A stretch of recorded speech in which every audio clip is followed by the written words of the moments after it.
एक बार की बात है, किसी जंगल में एक कौवा रहता था। वो बहुत खुश था क्योंकि उसकी ज्यादा इच्छाएं नहीं थी। वह अपनी जिंदगी से संतुष्ट था। लेकिन एक बार उसने जंगल में किसी हंस को देख लिया और उसे देखते ही सोचने लगा कि ये प्राणी कितना सुंदर है। ऐसा प्राणी तो मैंने पहले कभी नहीं देखा। इतना साफ और सफेद, ये तो इस जंगल में औरों से बहुत सफेद और सुंदर है, इसलिए ये तो बहुत खुश रहता होगा। कौवा हंस के पास गया और पूछा, भाई तुम इतने सुंदर हो, इसलिए तुम बहुत खुश होगे? इस पर हंस ने जवाब दिया, हाँ मैं पहले बहुत खुश रहता था, जब तक मैंने तोते को नहीं देखा था। उसे देखने के बाद से लगता है कि तोता धरती का सबसे सुंदर प्राणी है। हम दोनों के शरीर का तो एक ही रंग है, लेकिन तोते के शरीर पर दो रंग है। उसके गले में लाल रंग का घेरा है और वो सुर्ख हरे रंग का था। सच में वो बेहद खूबसूरत था। कौवा तोते के पास गया और पूछा, भाई तुम दो रंग पाकर बड़े खुश होगे? इस पर तोते ने कहा, हाँ मैं तब तक खुश था जब तक मैंने मोर को नहीं देखा था।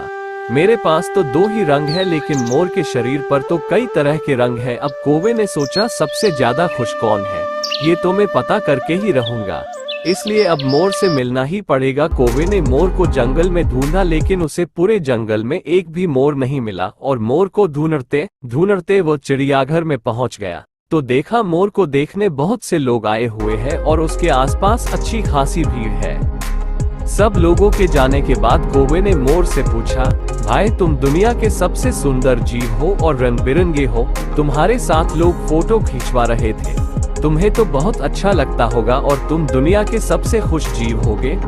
इस पर मोर ने दुखी होते हुए कहा, भाई अगर मैं सुंदर हूँ तो भी क्या फर्क पड़ता है, मुझे लोग इस चिड़ियाघर में कैद करके रखते हैं, लेकिन तुम्हें तो कोई चिड़ियाघर में कैद करके नहीं रखता और तुम जहाँ चाहो अपनी मर्जी से घूम फिर सकते हो।